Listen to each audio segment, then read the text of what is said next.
ଦଶମ ସ୍କନ୍ଦ ଦ୍ୱାରିକା ଲୀଳା ଊନଷଷ୍ଠୀତମ ଅଧ୍ୟାୟ। ଶ୍ରୀ ଶୁକ ଉବାଚ। କହନ୍ତି ବ୍ୟାସଙ୍କର ଶିଷ୍ୟ କନ୍ଦର୍ପ ବାସୁଦେବ ଅଂଶ। ପୂର୍ବେ ଦେବଙ୍କ କାର୍ଯ୍ୟ ଗଲା ଈଶ୍ୱର ତପ ଭଗ୍ନ କଲା। ଘୋର ସମାଧି ଭଗ୍ନ କାଳେ ଈଶ୍ୱର ନୟନ ନଳେ। ଶରୀର କଲା ଭସ୍ମ ଯୋଗ ତେଣୁ ସେ ବୋଲାଇ ଅନଙ୍ଗ। ନର ବୀର୍ଯ୍ୟ ଜାତ ହୋଇ ପୁଣ ପାଇଲା ନିଜ ଦେହି। ତାହାର ପତ୍ନୀ ନାମ ରତି ମାୟା ସଂଯୋଗେ ମାୟାବତୀ। କାମଦେବର ଭସ୍ମ କାଳେ ସମ୍ବର ନେଇଥିଲା ବଳେ। ଅସୁର ଘରେ କାମ ସତୀ ମାୟା ମୋହନ ମାୟାବତୀ। ନିତ୍ୟ କନ୍ୟାଏ ଜାତ କରେ ସାମ୍ବର ତାହା ଭୋଗ କରେ। ଦିନ ହରଇ ତାର ତୁଲେ କଥା ଜାଣନ୍ତି ସକଳେ।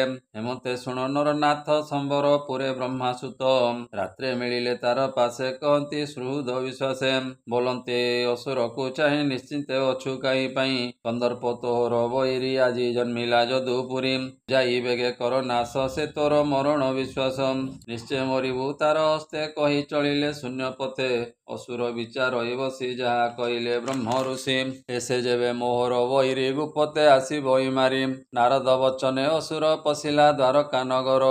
କୃଷ୍ଣର ଅନ୍ତପୁରେ ଯାଇ ଯହିଁ ରୁକ୍ମିଣୀ ଛନ୍ତି ଶୋଇ। ପଶିଲା ମାୟା ରୂପ ଧରି ସୁତିକା ଘରୁ ନେଲା ହରି। ଗଗନ ମାର୍ଗେ ଘେନି ଯାନ୍ତେ ମନେ ଭାଳଇ ଶୂନ୍ୟ ପଥେ। ଏ ଯେବେ ମୋହର ବୈରୀ କିମ୍ପା ଏହାକୁ କୋଳ କରି। ମନ୍ତ ମନେ ବିଚାରିଲା ସମୁଦ୍ର ମଧ୍ୟେ ପକାଇଲା।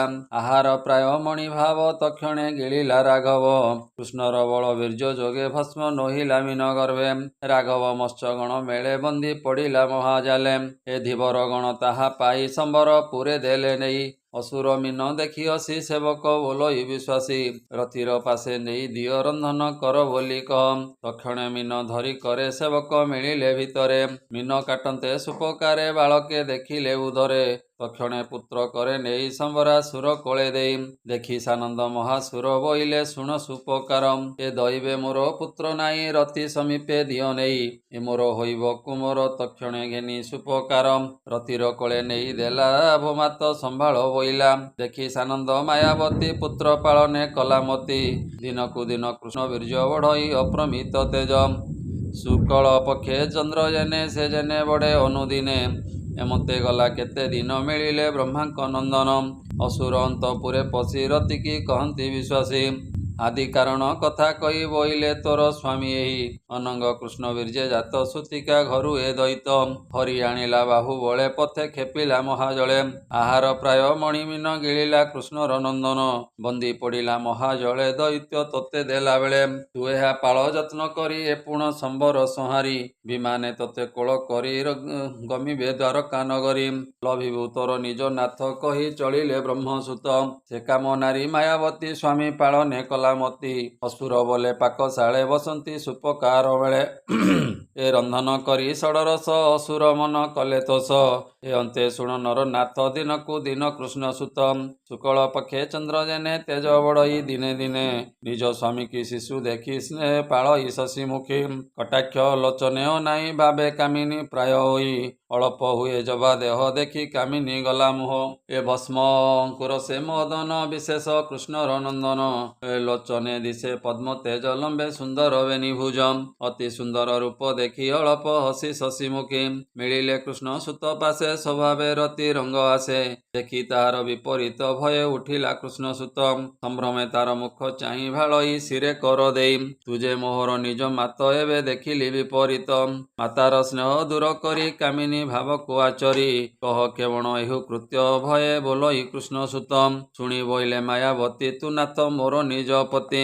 ଏ ରୁଦ୍ର ନୟନେ ଭସ୍ମ ହୋଇ ଅନଙ୍ଗ ନାମ ତୁମ୍ଭେ ବହି। କେତେ ହେଁ କାଳେ ନିଜ ତେଜେ ଜାତ ହୋଇଲ କୃଷ୍ଣ ବୀର୍ଯ୍ୟେ। ଏ ନାରଦ ମୁଖୁ ତୋର ବାଣୀ ନିଜ ମରଣ ତଥ୍ୟ ଜାଣି। ମାୟାରେ ଦୈତ୍ୟ ବେଗେ ଗଲା ଦ୍ୱାରକା ନଗରେ ମିଳିଲା। ସୁତିକା ଘରୁ ତୋତେ ଆଣି ଆତ୍ମାର ରିପୁ ପ୍ରାୟ ମଣି। ଲବଣ ଜଳେ ପକାଇଲା ତୋ ଦେହ ମୀନ ଗିଳିଥିଲା। ସେ ମୀନ ସମ୍ବର ନିକଟେ ଧୀବର ଆଣି ଦେଲା ଭେଟେ। ବ୍ରାହ୍ମଣେ ଆସି ପାକଶାଳେ ଶସ୍ତ୍ରେ ଛେଦିଲେ ଯେତେବେଳେ। ମୀନ ଉଦରୁ ତୋତେ ପାଇ ପାଳଇ ସ୍ନେହ ଭର ହୋଇ। ନାରଦ କହିଗଲେ ମୋତେ ତେଣୁ ଭଜଇ ପତ୍ନୀ ମତେ। ମୋହର ନିଜ ନାମ ରତି ଗୋବିନ୍ଦ ମିଳାଇଲେ ପତି। ମାୟାରେ ବଞ୍ଚାଇ ଅସୁରେ ବସଇ ସମ୍ବର ନଗରେ। ନିଜର ରିପୁ ଏ ତୋହର ଏହାର ପ୍ରାଣ ବେଗେ ହର। ଅନେକ ମାୟା ଶସ୍ତ୍ର ଜାଣେ ଦେବେ ଡରନ୍ତି ଏହାରଣେ। ମୋହର ମାୟା ଅଛି ଯେତେ ଅସୁର ନ ଜାଣଇ ତେତେ। ମାୟା ମୋହର ଶସ୍ତ୍ର ଭେଦି ବେଗେ ଏହାର ଶିର ଛେଦି। ବିମାନେ ବସି ନାଥ ଏବେ ଚାଲ ଦ୍ୱାରକା ଯିବା ବେଗେ। ତୋର ଜନନୀ ଚନ୍ଦ୍ରମୁଖୀ ରୁକ୍ମିଣୀ ଦେବୀ ବଡ଼ ଦୁଃଖୀ। ଉଦରେ ବହି 10 ମାସ ପ୍ରସବେ ହୋଇଲେ ନିରାଶ। କୁମାରୀ ପ୍ରାୟ ପୁତ୍ର ଶୋକେ ଦିନ ବଞ୍ଚଇ ଅତି ଦୁଃଖେ। ଆକୁଳେ ପୁତ୍ର ଶୋକେ ଦେହି ମୃତ ବଶ୍ଚିକା ପ୍ରାୟ ହୋଇ। ହେମନ୍ତ କହି ତାର ପାଶେ ମୋହନ ବିଦ୍ୟା ଦେଲା ତ ସେ। ସକଳ ମାୟା ଜେଣେ ଜିଣି କହିଲା ସ୍ୱାମୀ ଭାବ ଘେନି। ନନ୍ଦନ ଶୁଣି ତାହା ଅଭ୍ୟାସ କଲା ମୋହ ମାୟା। ମତେ ପାଇଲା ରଜନୀ କନ୍ଦର୍ପ କରେ ଗଦା ଘେନି। ସମ୍ବର ସଭା ତଳେ ମିଳି ଯୁଧେ ଡାକଇ ମହାବଳୀ। ଅନେକ ନିନ୍ଦା ବାକ୍ୟ ମତ କହନ୍ତେ କ୍ରୋଧ ହୁଏ ଜାତ। ଅତି ନିନ୍ଦିତ କଥା ଶୁଣି ବେଗେ ଉଠିଲା ଶିରଝୁଣି। ସମ୍ବର କହେ ବଳ ଦର୍ପେ ପାଦ ପହାରେ ଯେନେ ସର୍ପେ। ରୋଷେ ବଦନ ତମ୍ବା ପ୍ରାୟ ପିଟିଲା ପ୍ରଦ୍ୟୁମ୍ନର ଦେହେ। ଏ କୋପେ ଛାଡ଼ଇ ଘୋର ରଡ଼ି ଯେସନେ ବଜ୍ର ଘଡ଼ଘଡ଼ି। ନନ୍ଦନ ଗଦା ବେଗେ କୋପେ ବୁଲାଇ 10 ଦିଗେ।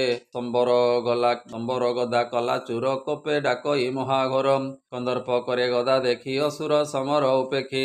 ଗଗନ ମାର୍ଗେ ଅନୁସରି ଅନେକ ମାୟା ଶସ୍ତ୍ର କରି। ତର ବରସା ମହାଘୋର ବିନ୍ଧଇ ମାୟାବୀ ଅସୁର। ବାଣ ବରସା ପୀଡ଼ା ପାଇ କନ୍ଦର୍ପ ଚଉଦିଗେ ଚାହିଁ। ନିଜ ମୋହିନୀ ବିଦ୍ୟା ଶସ୍ତ୍ର ଅସୁର ମାୟା କଲା ହତ। ପୁଣି ଅସୁର ଶୂନ୍ୟ ଦେହା ପ୍ରକାଶ କଲା ନାନା ମାୟା। ସାଚ ଗନ୍ଧର୍ବ ଗୁହ୍ୟକ ଉରଗ ରାକ୍ଷସ ଶୋଷକ। 7 ସହସ୍ର ପ୍ରମିତ ଯୁଦ୍ଧରେ ପ୍ରକାଶେ ଦଇତ। ସକଳ ମାୟା କୃଷ୍ଣସୂତ ନିଜ ମାୟାରେ କଲା ହତ। ନିଜ ଖଡ଼ଗ କରେ ଧରି ପ୍ରଦ୍ୟୁମ୍ନ ଗଗନେ ସଞ୍ଚରି। ସମ୍ବର ଶିର ବାମ କରେ ଧରି କାଟିଲେ କୋପ ଭରେ। ଛିଡ଼ି ପଡ଼ିଲା ମୁଣ୍ଡ ତଳେ ସୁନ୍ଦର କିରୀଟ କୁଣ୍ଡଳେ। ତମ୍ବାର ପ୍ରାୟ ଦାଢ଼ି ମୁଖ ସ୍ୱର୍ଗେ ଦେଖନ୍ତି ଦେବଲୋକ। ଆନନ୍ଦେ କୁସୁମ ବରସି କାମର ଜୟ ପରଶଂସି। ଅସୁର ମାରି କୃଷ୍ଣ ବଳା ସୁବର୍ଣ୍ଣ ରଥେ ବିଜେ କଲା। କୋଳେ ବସାଇ ମାୟାବତୀ ବେଗେ ଚଳିଲା ଦ୍ୱାରାବତୀ। ଗଗନ ମାର୍ଗେ କୃଷ୍ଣପୁରେ ବିମାନ ପଶିଲା ଭିତରେ। ବିଜୁଳି ସଙ୍ଗେ ମେଘ ଯେନେ ଦେଖି ଚକିତ ସର୍ବଜନେ। କୃଷ୍ଣ ଭୁବନେ ଯେତେ ନାରୀ ରୁକ୍ମିଣୀ ଦେବୀ ଆଦି କରି। ଅପୂର୍ବ କୃଷ୍ଣର ନନ୍ଦନ ଚାହାନ୍ତେ ନିଶ୍ଚଳ ନୟନ। ନୀଳ ଜିମୁତ ପ୍ରାୟ ଦେହି ପୀତ ବସନ ବିରାଜଇ। ପଦ୍ମଲୋଚନ ଦୀର୍ଘ ବାହୁ ବୋଲନ୍ତି ଅଇଲା ଏ କାହୁଁ। ଅଳପ ହାସେ ମୁଖ ସହେ ରୂପେ କାମିନୀ ମନ ମୋହେ। ନୀଳ କୁନ୍ତଳ ଭୃଙ୍ଗ ତେଜେ ସୁନ୍ଦର ମୁଖ ପଦ୍ମ ସାଜେ। କୃଷ୍ଣର ପ୍ରାୟ ତାକୁ ମଣି ସମ୍ଭ୍ରମେ ଲୁଚିଲେ ତରୁଣୀ। ପୁଣି କ୍ଷଣକେ ଦେଲେ ଚାହିଁ ଜାଣିଲେ କୃଷ୍ଣ ଏ ନୁହଁଇ। ପୁଣି ମିଳିଲେ ତାର ପାଶେ ନିଶ୍ଚୟ ଜାଣିବାର ଆସେ। ମଦନେ ମନ ନ ଚଳଇ ସ୍ଥିରେ ଚାହାନ୍ତି ସର୍ବେ ରହି। କାମିନୀ ରତ୍ନ ତାର କୋଳେ ଦେଖି ଭାଳନ୍ତି କାମ ଭଳେ। ରୁକ୍ମିଣୀ ନିଜ ସୁତ ଚାହିଁ ବିସ୍ମୟ ମନେ ବିଚାରଇ। ପ୍ରସବ କାଳେ ମୋ କୁମର ଶୟନ ସ୍ଥାନୁ ନେଲା ଚୋର। ପୁତ୍ର ସୁମରି ଦୁଃଖ ମନେ ସ୍ଥିର ସ୍ରବଇବେନି ସ୍ଥନେ। ଏ କାହୁଁ ଅଇଲା ଏ କୁମର ମନୁଷ୍ୟ ରତ୍ନ କଳେବର। କୃଷ୍ଣର ତେଜ ଏହା ଦେହେ ଦିଶଇ ଇନ୍ଦ୍ର ନୀଳ ପ୍ରାୟ। କେଉଁ ଯୁବତୀ ଗର୍ଭେ ଥିଲା ଅପୂର୍ବ କାହୁଁ ଏ ଅଇଲା। ଯୁବତୀ ଅଛି ଏହା କୋଳେ ଲଭିଲା ପୂର୍ବ ପୁଣ୍ୟ ଫଳେ। ମୋର ବାଳକ ନଷ୍ଟ ଗଲା ସୁତିକା ପୁରୁ କେ ହରିଲା। ଜୀବନେ ଥିବ ଯହିଁ ତହିଁ ଏହାର ତୁଲେ ସମ ହୋଇ। ଦେହେ ସକଳ ଚିହ୍ନ ବହି କୃଷ୍ଣଙ୍କ ପ୍ରାୟ ଦିଶଇ। ଆକୃତି କୃଷ୍ଣ ରୂପ ଯେନେ ସୁର ସୁନ୍ଦର ବିଲୋଚନେ। ସେ ପୁତ୍ର ହେଉ ଅବା ଭାବେ ଯାହା ଧରିଲି ମୁହିଁ ଗର୍ଭେ। ମୋ ଚିତେ ସ୍ନେହ ଏହା ଚାହିଁ ମୋ ବାମ ନୟନ ସ୍ଫୁରଇ। ଏ କୋଲକି କମ୍ପେ ବାମ ଭୁଜ ଏହାର ଦେହେ କୃଷ୍ଣ ତେଜ। ରୁକ୍ମିଣୀ ଏମନ୍ତ ବିଚାରି ବିଜୟ କଲେ ନରହରି। ଚିହ୍ନିଲେ ନିଜ ସୁତ ବୋଲି ସର୍ବେ ଧାଇଁଲେ ପେଲା ପେଲେ। ଦେବକୀ ଦେବୀ ବସୁଦେବ ଅଇଲେ ଶ୍ରୀରାମ ମାଧବ। ଗୋବିନ୍ଦ ତାହା ସର୍ବ ଜାଣି ବାଳକ ଦେଖି ହେଲେ ତୁନି। ହେମନ୍ତେ ଶୁଣ ନର ନାଥ ବ୍ରହ୍ମାନନ୍ଦନ ଉପଗତ। ଦେଖିଣ ସମସ୍ତେ ବିଷାଦ ସକଳ କହିଲେ ନାରଦ। ନାରଦ ତହୁଁ ଶୁଣି ବାଣୀ ଗୋବିନ୍ଦ ନଗ୍ରେ ଯେତେ ପ୍ରାଣୀ। ତରୁଣ ବାଳ ବୃଦ୍ଧ ସଙ୍ଗେ ଉତ୍ସବ କଲେ ନାନା ରଙ୍ଗେ। ଦେଖ ରୁକ୍ମିଣୀ ପୁଣ୍ୟ ରାଶି ଯମ ଭୁବନୁ ପୁତ୍ର ଆସି। ମହିଳା ଦ୍ୱାରକା ଭୁବନ ବାଳକ ତରୁଣେ ବୃଦ୍ଧ ଜନ। ଏ କୋଳେ କୁମାରୀ ସୁକୁମାରୀ ରୂପ ଭୁବନେ ନାହିଁ ସରି। ଦେବକୀ ଦେବୀ ବସୁଦେବ ଥିଲେ ଯେ ଶ୍ରୀରାମ ମାଧବ। ଯଦୁ ନଗରେ ନାରୀ ଯେତେ ଉତ୍ସବ କଲେ ଯେ ଝାମତେ। ମିଳିଲେ ଶ୍ରୀକୃଷ୍ଣ ନଗରେ ମଙ୍ଗଳ କଲେ ଉଚ୍ଚ ସ୍ୱରେ। ରୁକ୍ମିଣୀ ପୁତ୍ର କଲେ କୋଳେ ଚୁମ୍ବନ ଦେଲେ ସୁଖ ବଳେ। ସଙ୍ଗେ ସକଳ ପରିବାରୀ ଆନନ୍ଦେ ବଧୂ କୋଳେ ଧରି। ଯଦୁ ନଗରେ ଯେତେ ଜନ ଶୁଣି ଆନନ୍ଦ କଲେ ମନ। ଏ ରୁକ୍ମିଣୀ ଦେବୀ ଭାଗ୍ୟ ଦେଖ ମରଣୁ ହୋଇଲା ବାଳକ। ସୁକ କହନ୍ତି ଶୁଣ ନୃପ ମାତା ଦେଖିଣ ପୁତ୍ର ରୂପ। ନର ପ୍ରାୟ ମଣି ତାହା ଅନଙ୍ଗ ବଳିଲା ଉତ୍ସାହ। ସ୍ୱଭାବେ କାମ କୃଷ୍ଣ ପ୍ରାୟ ସର୍ବଲକ୍ଷଣ ତାର ଦେ। ଅନ୍ୟ ଭୁବନ ନାରୀ ଯେତେ ତାହାକୁ ଦେଖି ହୃଦ ଗତେ। କାମେ ହୁଅନ୍ତି ଉନ୍ମତ୍ତା ଚିତ୍ର ନୁହଁ ନା ଏ କଥା। ରୁକ୍ମିଣୀ ନନ୍ଦନ ପ୍ରାପତ ବୋଲଇ ବିପ୍ର ଜଗନ୍ନାଥ। ଜନେ ଶୁଣ ଏକ ଚିତ୍ତେ ସଂସାରୁ ତରିବ ଯେମନ୍ତେ। ଶ୍ରୀମଦ୍ ଭାଗବତେ ମହାପୁରାଣେ ପାରମହଂସ୍ୟାଂ ସହିତାଂ 82 ଦଶମ ସ୍କନ୍ଧେ ସମ୍ବରାସୁର ବଧେ ରୁକ୍ମିଣୀ ତନୟ ପ୍ରାପ୍तो नाम 59तम अध्याय। बोलानंदे एक बार हरि हरि बोल।